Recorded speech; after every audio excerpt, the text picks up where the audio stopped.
नमस्ते प्रणाम। हम गायिका गीतांजलि राज और आप लोगों ने हमको इतना प्यारा आशीर्वाद दुलार दिया कि हमारा 100 सब्सक्राइबर हो गए हैं और आगे भी अपना प्यारा आशीर्वाद देते रहिए मुझको।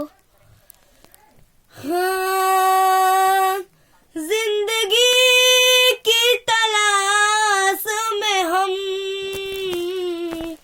मौत के कितने पास आ गए। जब ये सोचा तो घबरा गए, आ गए हम कहाँ आ गए। जिंदगी की तलाश में हम मौत के कितने पास आ गए। हम थे ऐसे सफर पे चले जिसकी कोई भी मंजिल नहीं।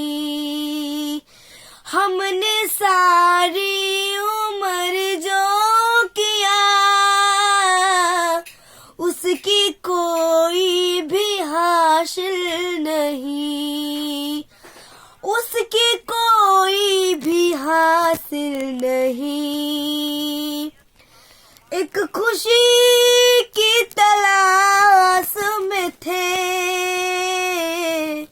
कितने गम हमको तड़पा गए। जिंदगी की तलाश में हम मौत के कितने पास आ गए।